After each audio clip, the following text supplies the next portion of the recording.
for the future. The world is changing at a rapid rate. The future is uncertain. But what we know for sure is that it requires forward thinking, innovative solutions, smart ideas, and futuristic inventions. The future is definitely uncertain, but the future is exciting. Innovation is the future, and the future is now.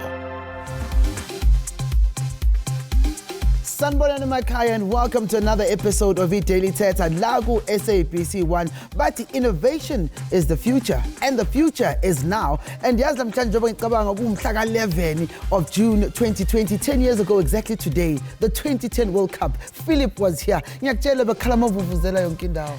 For me, the most exciting thing was not having to stop at a toll gate anymore. Open road tolling came. That's innovation.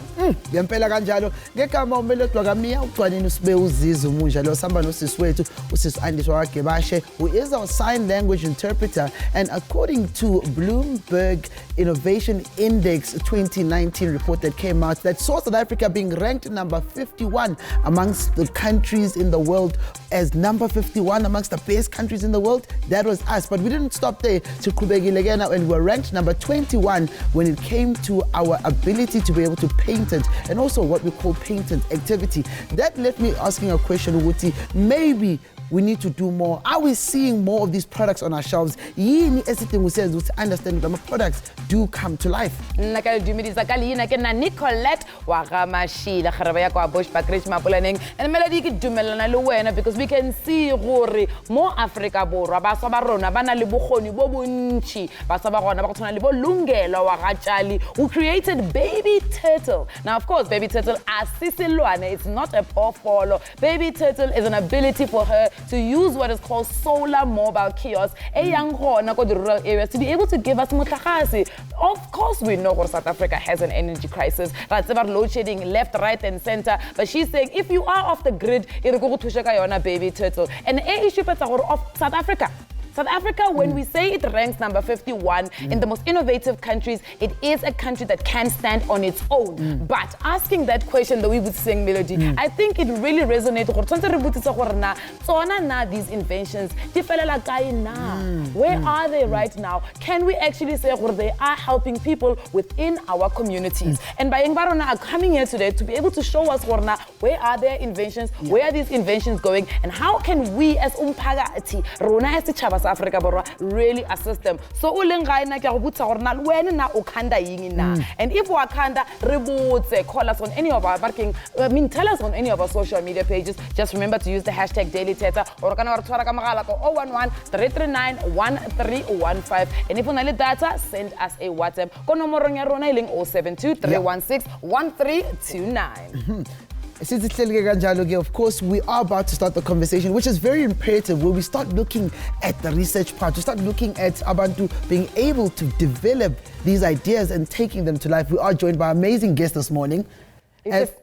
We'll definitely be joined by our amazing guest, who's the CEO of Chimilukhung Precinct Innovation Hub, and her name is Leslie Donna Williams. Leslie, welcome to Daily Thetha. Morning, thanks for having me. I'm so excited, and you can see I'm already jumping up and down, right? We've got so many amazing young people in this country who are just creating amazing things. I mean, I look at the likes of Layla, who created the edible straw. Can you maybe give us a bit of a bigger picture in terms of where does South Africa rank? Are we keeping up? Sure. So I think this term innovation is quite interesting, and it's often misunderstood. When I look at the labs in our university across the country, we've got incredible world-class innovation that are penetrating global markets. The problem is that an invention is an invention, and it often stays on the shelf. It becomes an innovation when it goes to market and it's solving actual problems in the field. That is actually something quite exciting. So it's just an invention if I'm sitting at my house and I'm thinking about it, but it becomes an innovation when it's now in the market. Yes, and it actually gets out there and people are using it and engaging with it. So I think from an innovation mindset, South Africa has that. We don't know we do. We don't know that we have this capability. Yeah. So when I look at a young person sitting in a township, we often, and back in the day, we didn't always have toys. It wasn't accessible. Yes. We needed to use the skills of innovation, ingenuity, to create things, to get along. And we often had to just make and do. Yes. So we're practicing it, but not necessarily with a label. The label is catching up with us now. But here we are. Our President Cyril Ramaphosa, like a task team 4IR. 4IR was a buzzword at some point in South Africa. Tell us, maybe give us another picture of what is 4IR and how does it fit in with us becoming an innovative country? Sure. So when I speak, for our fourth industrial revolution, the country is in different stages of evolution. We've got from areas where we're battling with energy resources. That is like a second revolution kind of activity to future high-end technology that is out there solving real-world problems. If I think of examples that would be useful right now during COVID, is if all of us had a digital identity to engage with government. Okay. One place where we have one ID to pay our bills, where we don't have to go stand in queues at the post office or at Home Affairs. We can transact with government with one digital identity. Hey, but Leslie, now, I'm just worried about this digital ideation. Someone's going to steal my name. Yes. and also now we're moving into a place whereby in this time we're asking a lot of questions that where should we be focusing ideas? A lot of people are innovating in areas that aren't needy areas, and some people are. And how much more attention do we need to give to that space? Sure, so there are certain things already on the market we should be using. And I'm going to link this to the previous question. We have a lot of amazing invention and innovation that's battling to get to market. So there is this interest of government. There is interest from research universities like Wits University. There is the entrepreneurial capacity, but things are getting too slow to the market. So regulations is one thing. So just to give an example, if I look at Rwanda, they're using drone technology to move medication across the country. We have that capability in South Africa. The problem is we don't have the regulation to support it, because then it starts going into surveillance and it goes into the POPI Act, which is around identity and use of personal information. So there's skills development for drone technology. There are entrepreneurs, there are innovators, there are pilots that are working on it, that have the capability. It's existing, but our regulation is the red tape. It's quite interesting that you speak about regulation. In developing a mobile app, one of the things that they ask you for is a privacy policy document. And I wouldn't even know where to start getting one thing like that, right? But Umbali Khatebe speaks and resonates with what you've just said. She said, yes, they do. Black people do innovate, but I feel that they're also not given enough credit for their innovation. Also, the issue of support is not there, because even if you do have a great ideas, chances are no one will believe in what you're saying. Let's have a frank conversation, Leslie. Is this sentiment does it ring true? I think there's two parts to it. The one is, I think we lack confidence. Okay. Quite often, and we have imposter syndrome. So we don't see what we are doing is good and it is innovative. We're just moving on with life. Okay. Quite often, internationals come to our country, they're blown away, and then they package what we are doing. And then they label, that is an innovation. Yeah. And then we're like, oh, then we catch on. And we need to be careful, because if you speak about identity, we've had cases where there's been international brands coming in and repackaging. If I think of the Lesotho blankets, it was kind of like repurposed, became high-end fashion, over 40,000 one of these luxury brands. In cost price. That is stuff we grew up with. Yeah. And maybe we can bring in your guys' work, at Timulogong, as you guys as a hub. What are you guys cultivating? What's your role in all of this? Sure. So we're very keen to grow the digital innovation sector of South Africa. So we have two key pillars, and we're just based actually down the road from you in Braamfontein. So our key pillars are skills development, digital skills development, and entrepreneurship development. So from a skills perspective, we want to grow the talent because there's a shortage of talent to scale businesses. Now, a lot of our small tech startups often lack easy to access people to join their teams and grow it and take the innovation to market. We have such a few social or engineers, software engineers in the country. When they come out of or graduate from university, they get sapped up with highly skewed salaries in the corporate market.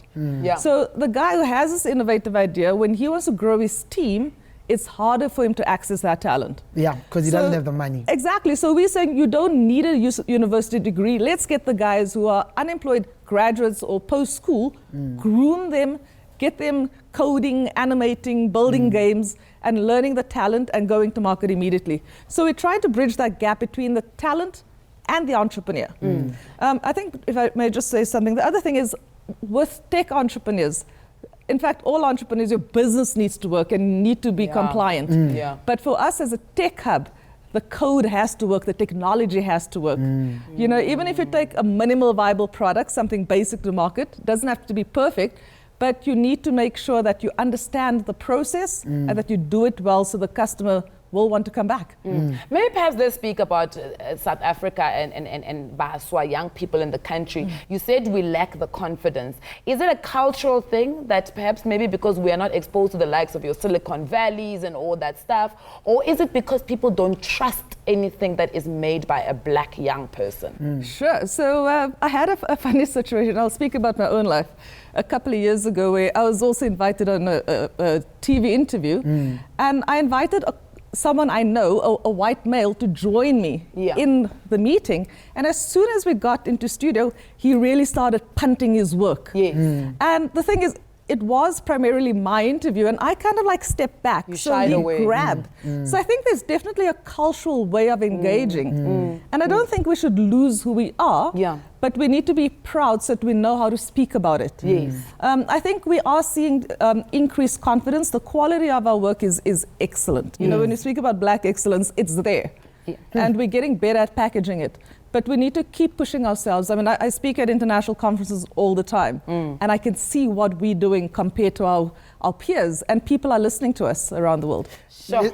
I think this is beautiful because we're going to keep you on the couch because we're going to take an ad break. And when we come back, Nicolette, I think there's so much more to unpack because I have questions beaming out of my head right now. I think definitely, and even speaking about that thing, culturally, you can't boast about what you know and what you're good at, you know. So sometimes you kind of do shy away and you become part of the wall. But we're having this conversation right here on Daily Thetha, and we're celebrating Rakiteka Innovations Tabasa, more Africa Bora. Please stay with us after Papacho.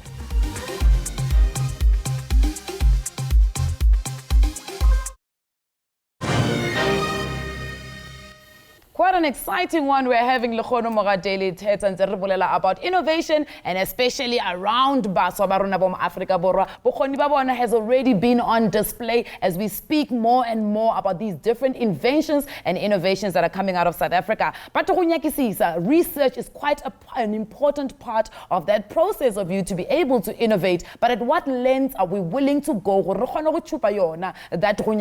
We've gone deep down to try and find it. I think Leslie Williams has already pointed it out. The code needs to work. You can't want to go to market. But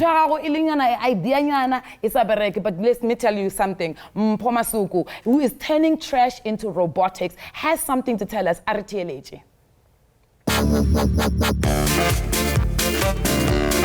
So my name is Mpoma Kutu. So ke motho eleng gore ke gotse ke rata go builda dilo like ke re dilo no la ka go tsana go dikoloi boeng and ke shumisha like recycled materials. Ke thomile go builda dikoloi tsone ke leng gore like ne di gona go tsamaela ka bo di battery wa so ke thomile ka 2007 ya ka gona go dira koloi le gore gona tsamaya. And then ke na no re ntse ke ntwe leng gore ga botsebotse ke belo le yona like go tloa bunyane mbwa ka ke salo munyanyane like ne ke rata go no phela ke tsamaya ke lebellana le dilo tse le gore nka gona go di shumisha like ke tja trash and then ke build anything. Before ke dira crane ya ga yes I did like a little bit of research and then ke check or what kind of motors tse le gore nka gona go di shumisha for crane or gona lift I gona go dira eng then yeah, so gantsi ke tsena bo YouTube and then like most of the time ke check the tutorials like dilo tse leng gore batho ba di dira and then ke check or okay this guy with the relent so maybe na re ke bone gore nka change wa ke wanna know more maker space re busy re dira di PPE then re dira the respirators re dira bo face shield then re dira ear protector for the mask. Yeah, so when you are busy PPE, I know. That one, the work that we did, adjusting from manual, to automatic thing So ke nna ke bona se difficult ka no mkhono because of obviously like ke go tshentse ke tseba go dira dile. So and ke bona ele helpful mo nna because of ke learn more like ke a gona go bona okay ntwe le ngwe re ke nya go tsa go dira actually ke tlo ba ga ifitlhele. Awu madoda mpho masuku ngiyakubona mfowethu yazi mina ngikhumbula ngisakhula nami sadlala ngiyimoto use amadrada but we didn't have that innovation. Here's my thing before you move forward. He says gore o khona go khanda koloi e tsamaelang nna le wena be re khanda tsa motlato Since we push, and that's what I was about to say, because what I love about what Mpo's doing, he's taking to the upper level. Last was we shouldn't limit ourselves at just playing. And nakhona sizibuza ukuthi mhlambe kungakanani level of research that he had to go into to understand, because I didn't do that, and maybe that's why it's important for us to be able to bring in Dr. Monamme Totleng, who is going to explain to us as a principal researcher in additive manufacturing, how important for us to be able to change the approach we have to innovation when we don't do enough research. So, Doctor, welcome to the show. Oh, thank you for having me. Dr. Totleng, a re bolele ka taba ya go nyakisisa research. Often if you are doing a degree in a research component, most of us we run away from that component. Could you leave that course for the last? How important is go nyakisisa? Well, wait, you're asking a very critical question, because a lot of people do not understand the importance of finding out things before you can actually build whatever you want to build. And that there's a lot of that we need to educate the fundamental pedestal onto which innovation is based on is critical fundamental research to start with. And hagiwika research mo Google or Wikipedia and think whatever you see there could actually give you what you want to compete. Of course, you already want to compete globally. The question is, have you followed the TRL levels traditionally that allows one to compete international? So research is the first level of innovation when you look at the TR level, technology readiness level scheme. So you have to do research. And by doing research, we don't mean quickly run to the lab and then see, oh, it has turned red from red to pink, then it means it's working. No, that is not research. That's a Burmaka plan type of a thing. You have to make sure that you understand why it turned from pink to red, so that you in a process not only are researching, you develop your own intellectual property of what you are doing, because you can actually sell intellectual property of what you are doing instead of selling the actual product. So in that chain, you are able to sell a lot of things before you can actually get to the actual product that you were intending to achieve at the end of the day anyway. So research is the fundamentals of what we do. Just to understand, do you think our education in high school did us justice to understand the importance of what you just mentioned? Because Abantabasha that are creating things are starting at that age. I always use my self-taught. I mean, here in Mumafikeng in the past when I was still going to high school, right?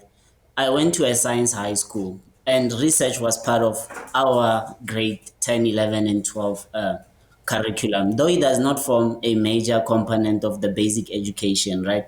But we were allowed to do research, Renality Maths Olympics, Renality Science Week, where we would develop things and then showcase them, go to the Olympics and science weeks and stuff like that. So that in it prepared one to be able to understand the importance of going out in the street, why and what we can do. That forms part of fundamental findings, how we can better a situation. So, but I don't know now in schools how they carry forward this thing, especially because now a lot of our schools, they've gone digital. So that should have improved, I think, the quality of research and innovation from the fundamental lower level education. So I do believe that component would have enhanced.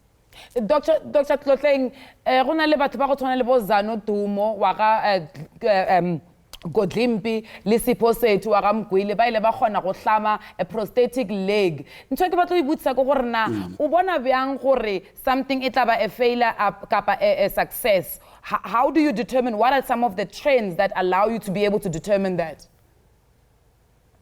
So from my viewpoint, as a failure would be thinking that what you are doing, the community will accept readily. So if you don't engage the community from the day you think about something, asking them, do you think you need water supply in the village, for example, would you prefer to have the water coming to the tap in the yard, or would you prefer to still go 5 kilometers fetching water from a river? You understand? Yeah. All those engagement with communities, they would allow you to understand that whatever you're going to engage on literally will have a meaningful impact especially in communities.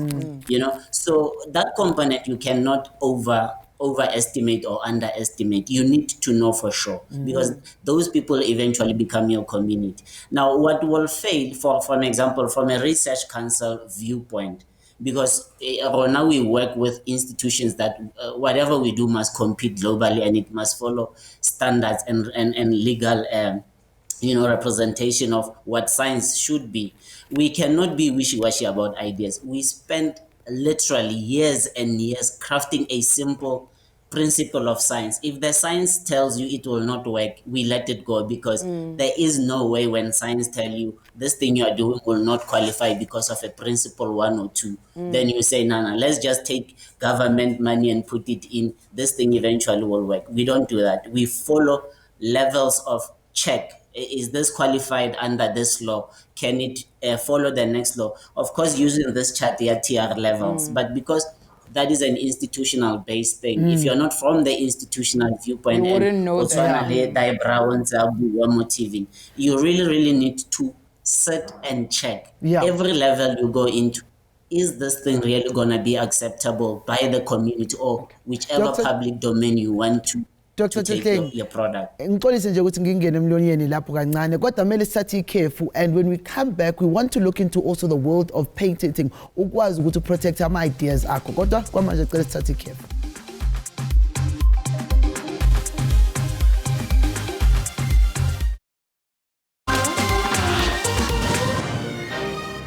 Welcome back to Daily Thetha. We're speaking about innovation, and quite an exciting episode. But of course, while we talk about innovation, I guess shy away from some of the issues that do come up. And some of those issues sometimes go now, how do you gain ownership or protect your intellectual property, but also the cost implication of even just getting your prototype in your trying to raise years and years of raising those funds for you to be able to get it out there. And one person who really understands this very, very well, Ludwig Marishane, who created the waterless dry bath.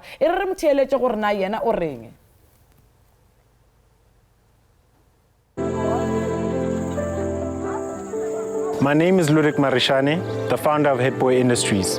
I've had many goals over my life, but the one that has really defined who I am in my professional journey has been a way to provide hygiene to 2 billion people around the world who can't bath.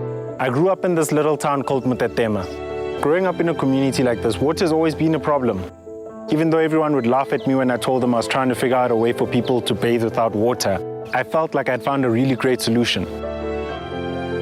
Besides the fact that I had to type my 40-page business plan on my cell phone because I didn't have a laptop, the toughest mountain for us to climb with the dry bath product was actually bringing it to life.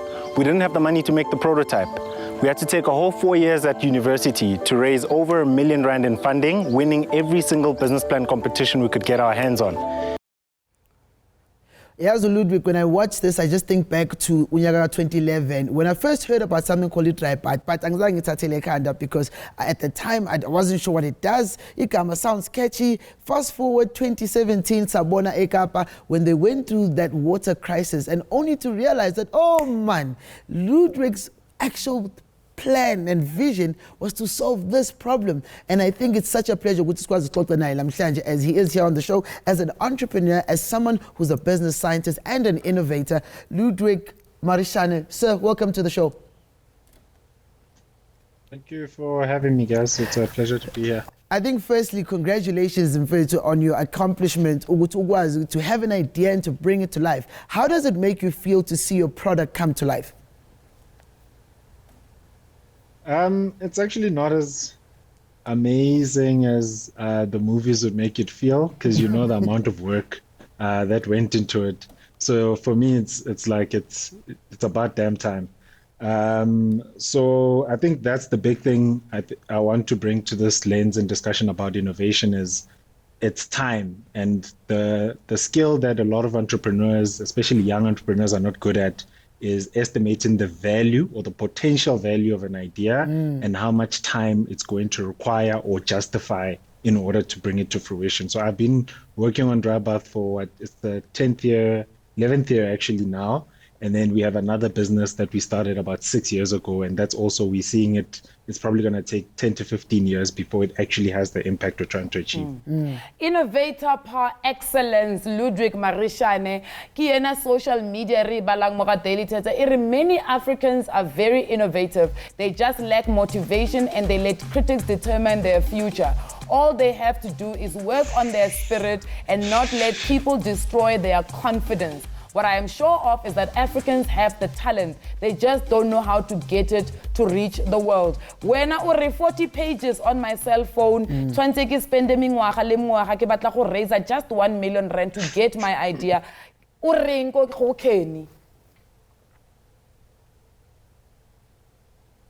So I think that the youth is right?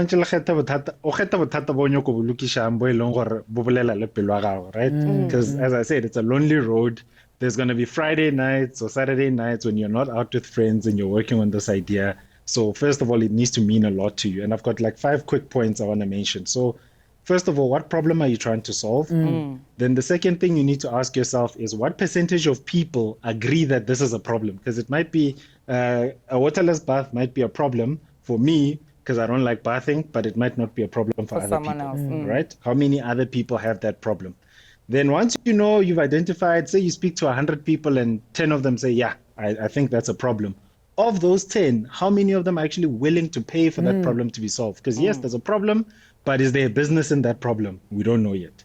So the next question you're going to answer is, how big is this problem? Is it so big that they're willing to pay me upfront? And this is one of the things that tells me why companies like Apple are still so big and continue to grow in value. Because when they release the iPhone today, they don't give it to you today. They say it'll be out in 3 weeks, and there'll be 2 million people paying today in order to be the first ones to get it in 3 weeks. So is your problem that important to people that they'll give you money today?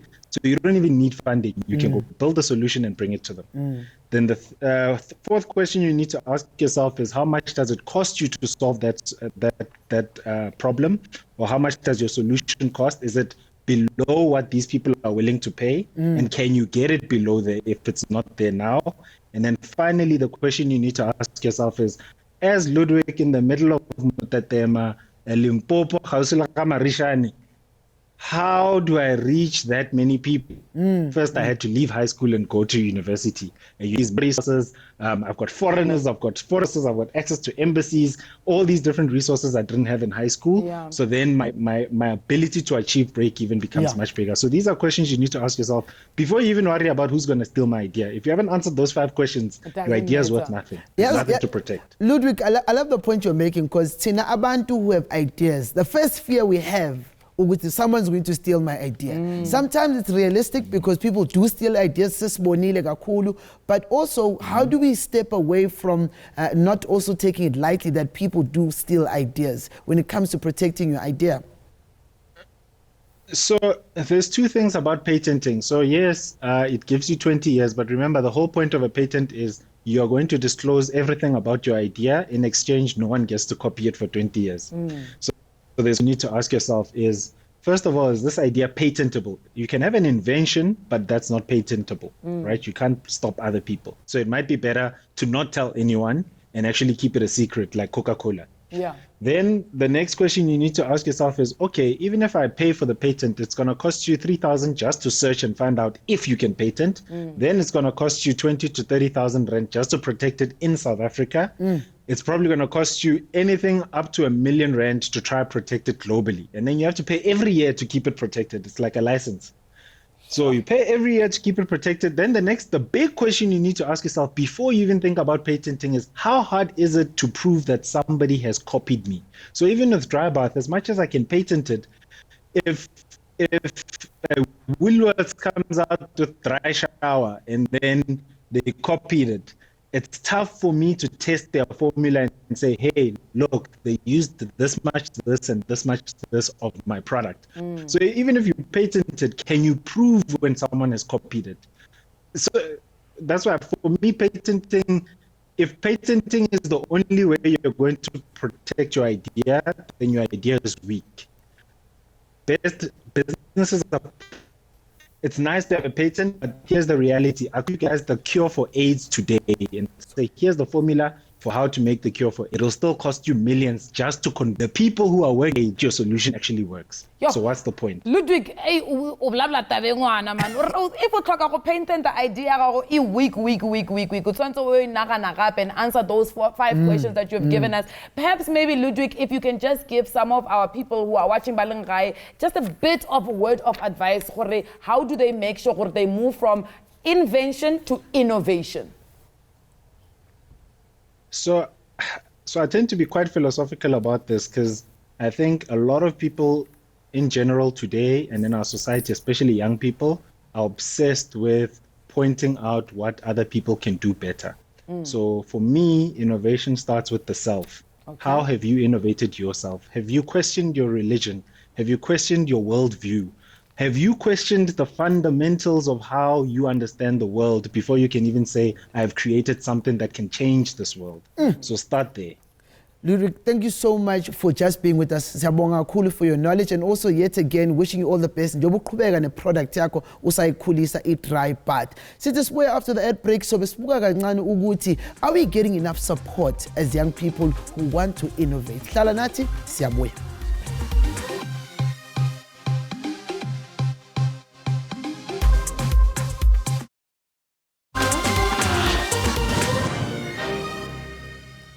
Welcome back to Daily Thetha la ku SABC 1. Sithi sihlelile indaba sikhuluma nge-innovation. Njengoba sikhulisile earlier on, but there is invention and then there's innovation. And lokho kukhombisa ukuthi there are stages that you need to go through as umuntu onefiso to create an idea, but also it doesn't scare you away from the reality ukuthi anything can start. Just like these two young girls who showcase a story of how born from the Free State, they were able to use cow dung to create water or generate water for recreational or agricultural use that helped them be able to find a passion for themselves. And this also then kind of changed towards the end because now they ended up going to nursing, which makes you understand but what discouraged them. Was there not enough support from government, from family, from the community? I guess which story sabona sihlale kanjani. Ha re ntse re etsa dipatlisiso tsa rona re ile ra fumana hore dikgomo ke diphoofolo tse nwang metsi a mangata haholo ka hona metsi a tswang mantleng a ona a tlameha a le mangata ke ka ho re ileng ra nahana hore re ntshe metsi mantleng a dikgomo ha re bona hore re ka kgona ho ntsha metsi mantleng a dikgomo re ile ra thaba haholo ka ha re ya tseba go qaqwa ke sebaka seo ho na le dikgomo le dimela mme sena se tla re sebeletsa jolo ka motse motjhini wa rona o sebetsa ka tsela e latelang. Re nka bolokwe bo ka lekanang le 1 kg re bo tshela ka hare ka moo. Motjhini wa rona o na le drilling system ka hare le di blades tse kgonang hore di kgone ho separate the hard cow dung, manure le metsi. Mme ha mamorao e tlabe e le hona he re bulang pompo ya rona. Mme ha re bula pompo ya rona ha se hore ho sentse ho tswa metsi a hlwekileng. Metsi ana a tla nne a tswe mo ke metsi a tla nne a hloke hore a undergo a purification system. Ka morao hore metsi re a bulele pompong re tla be re ntsha phofohadi eo e setseng eo yona re ne re nahanne hore re sebedise jwalo ka manyolo kapo re omise hore e beswe. Ha metsi a tswa ka hare metjhini ona wa rona a ntse a na le di-essential minerals hore a ka kgona hore a nesetse dimela tsa rona. Ke ka ho he re motjhini ona o nka lokela yona agriculture haholo hobane ha metsi a tswa ka hara bolokwe a ntse a kgona ho acta as fertilizer.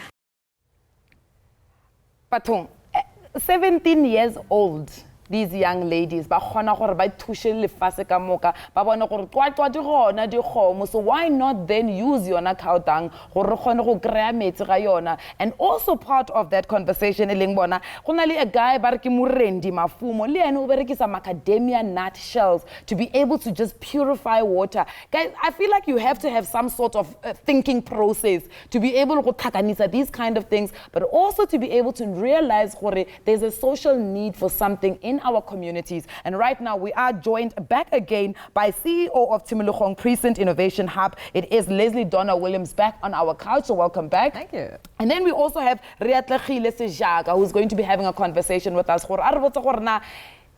Innovation ena ene iya guy. Riatlechile, welcome to Daily Thetha.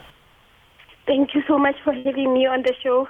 Riatlechile, uko nursing, mogotsi wa gago uko teaching. Iko kae innovation ya lona? Why le tlogetse le tshintshile direction?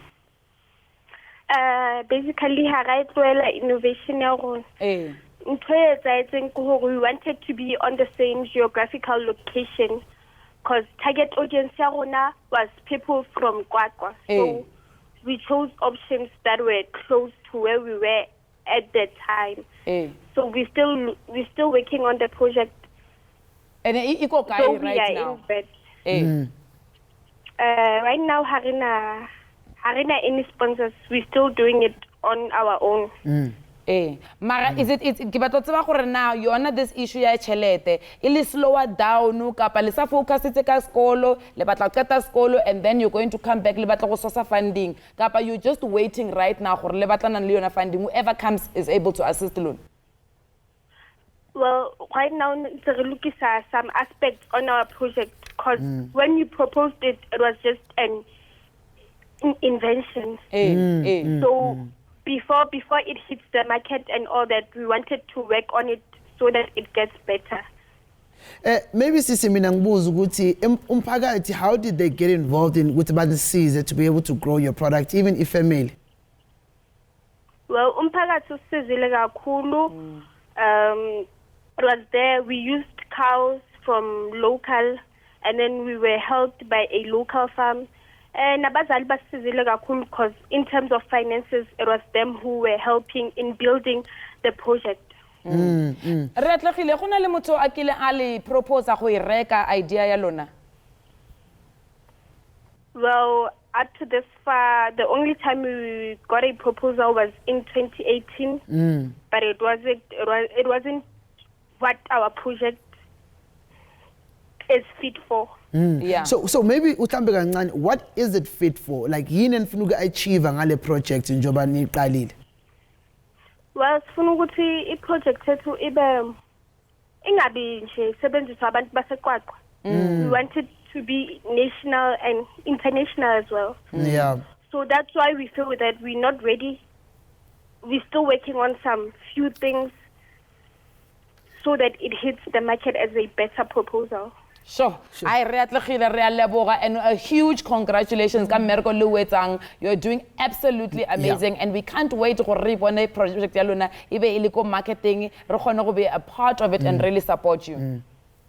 Right. Maybe this is where we bring you in, Leslie. I mean, you can hear a young lady, they have an innovation, they have something that they've created, or an invention, should we call it, but they've already been stuck at the beginning. They haven't gone through the next 3 phases. How does government or science and technology department come in to assist someone like this? Sure. So I'm going to take a step back. I'll get to that in a second. I think, what is great is that she's getting it out there. Yeah. And I think, sometimes we get stuck at research. And I think it is about putting it out there, taking the risk, whether you have the IP or not. I think we place too much emphasis on IP. So get it out there and keep getting feedback from people who are using your product, who are using your idea. Quite often we take offense when people give us feedback. Yeah. That is gold. And you want people to say no so you can see what their behavior is and what will get them on board to use your product. And for me, like a lot of investors want to see that, what have you done in order to get people on board? But Leslie, can I jump in there? Sure. This phenomena ribitsang the nudist Buddhist. We saw Groupon as one of those businesses that went out into the market and everybody was like, oh, timing. it was too quick for you to come out. And then you see companies after that coming in and they're doing well in the same type of idea. Is there a time when it's too early for you to go to market? It's always a balance. I mean, I know of stories where banks have come up with amazing innovation. They didn't put it out there, so their competitors took it and ran. Yes. And got gold, got that success, and got that feedback. And you know, something like COVID, we could never have predicted.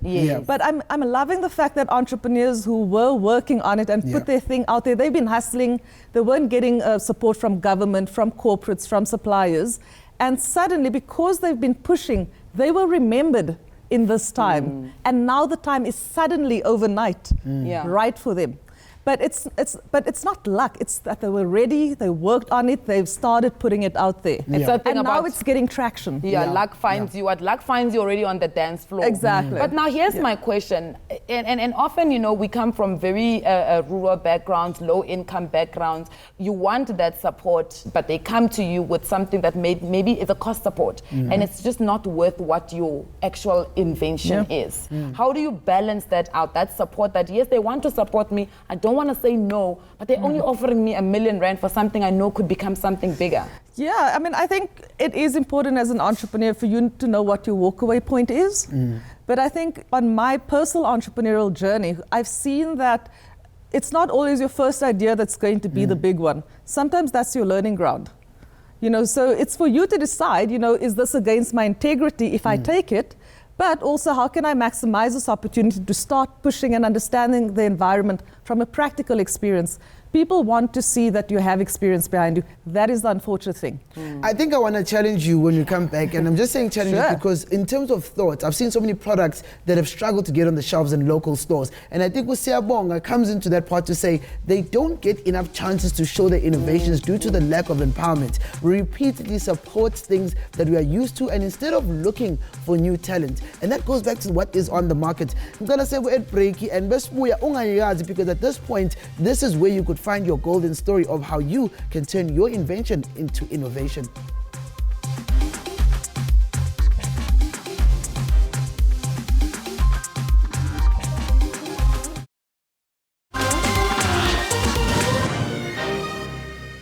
Welcome back to Daily Thetha. Ntse re kena ka yona karolo ya rena mafelelo ya episode ya lekgono re bolela ka yona innovation. Re gopela gore le wena o dutse go gae o matlafale because it is something that you can also do. But at the end of the day, right, tseba gore even though we are yearning for those innovative ideas, you do need to have a plan. You do need to make sure gore idea gago it is sustainable and can go the long haul. And of course, we've got founder of iMed Tech Group who is nailing say, bang a little bit about this. Or how do you make sure that your idea becomes sustainable and goes the long way?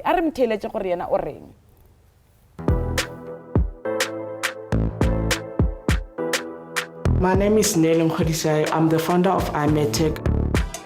iMed Tech is a medtech company that does medical prosthetics and bioimplants to help in therapy and rehabilitation and enhancement of life, most especially to people who have lost precious body parts or have damaged precious body parts due to traumatic accidents and diseases, more especially non-communicable diseases such as cancer and diabetes.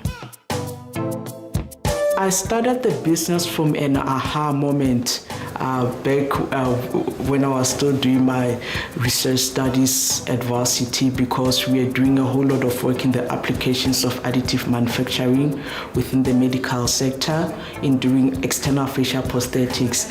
But you know that moment when we were doing the project and I felt that we are doing facial prosthetics, the ears, how can we do the breast? Because it was at a time when we are dealing with alarming rates of women affected by breast cancer and undergo mastectomy.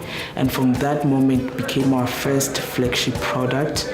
And we have now moved into other products, and we're in the dental market and doing dental aligners and also dental cleaning models. into engiyithanda ngomsebenzi kaNele Nkolisa is that she's able to show growth. Uyazi umuntu angene sometimes with an idea aphelele ku stage 1 kodwa uyabona with the diversity of the different products that she's growing ukhombisa ukuthi she's not in it for the short run but ufuna ukukhula nayo, and sinethu ukuthi sixoxe naye right here on Daily Thetha, founder of iMedTech Group, Nele Nkolisa. Welcome to Daily Thetha. Thank you so much for having me. Sadly, I can't join in studio. No, I could say I understand. I guess Lana, congratulations. I mean, here you are, uyakula. How do you feel about umsebenzi wakho?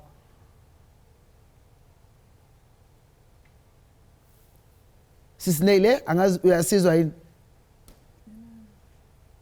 All right, Leslie, I mean, watching Nele speaking about how the idea came up and how they've managed to just keep it for the long haul, how important is it to, and funny enough, and before I ask you this question, you are speaking about, you keep referring to the innovators as entrepreneurs. How important is it to see yourself as an entrepreneur even when you're innovating? Sure, I mean, good set of questions, and I'll also link it to what you asked before we went on session. So I think, you know, for me, a lot of this language gets used interchangeably. Yes. And I don't take too much of a strict researcher approach to it. But for me, the ability to get someone who's paying for your service or for your goods allows you to be around for a long time. Yes. You know, so it's one thing innovating, and I know a lot of people who innovate, but they don't dedicate themselves to that product that they're taking for the long haul. Yeah. And for me, that is the entrepreneur, where often, sometimes it's early stage, and as it grows in the long haul, the language even starts changing, and then you're called a business person. Okay, I get it. Maybe let's just bring back Nele. Nele, can you hear us now, Mom? Yes, I can. I guess, Lana, your product, what you do, congratulations. I wish tell you what gave you the confidence to do what you do.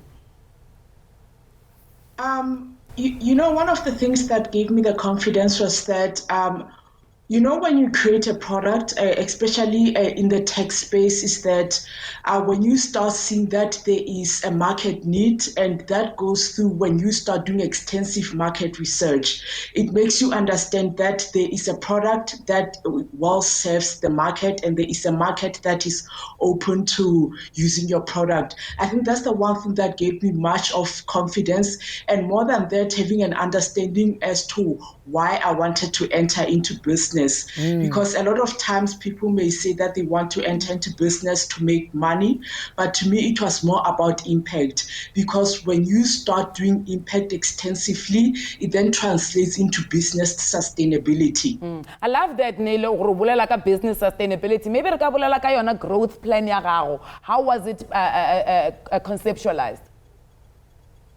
Okay, so when we looked at our growth plan was not just about the product. We looked at different metrics to measure our growth. One was impact, and the other one was also how do we then are able to grow the company, because I felt that when we grew the company, it had to grow beyond me, that it needs to serve society, and it also needs to attract more talent within the company so that we can have sustainable growth. And it was when we had to pay more emphasis on business development. And you know, you then look at two factors into growing a company. It's business development, growing technology development, growing your research space, and also being able to address the market quite well and position yourself well for success. Sure, I definitely well for success. Nele, we're just running out of time, but thank you so much, and good luck with iMedTech, and we hope that to everywhere, ulukisa everything, uyaga everything. Thank you very much. Yeah. Citizens Valena, I've got a message here on Facebook from Tools Idealigent Kubega. The problem is with our system. By that I mean platforms. Most of the time we have ideas, inventions or innovations, but we lack resources. And the ones with resources but with no innovative consent take advantage by executing ideas which are not theirs. Typical example, I innovated something that I won't mention. Then I spoke to a supplier at Carnival Mall. I showed her what I'm planning to do. After 2 weeks, the same innovative product was being sold in their store. How much? Leslie, please give us comfort. In closing. You know, man, I've got so much to say on this topic. So the reason why your innovation hasn't gotten out there is because you're not mentioning it. Yes. You know, I've got entrepreneurs sitting at Simologong where I keep calling them, come do a pitch now. Because I may walk in with someone who's super high profile, which I do all the time. I have a number of entrepreneurs who say, no, I'm busy with whatever they're doing. Leslie, and then every now and then someone gets that 3 million rand deal. Just give me a minute, yes. Leslie. I want to make sure we carry on with our conversation, especially more social media. Yep. We have run out of time now. But the gist of what Leslie is saying is put the ideas out there. If you don't put them out, they don't exist. And we gotta go. See you next week, June 16th. Ready.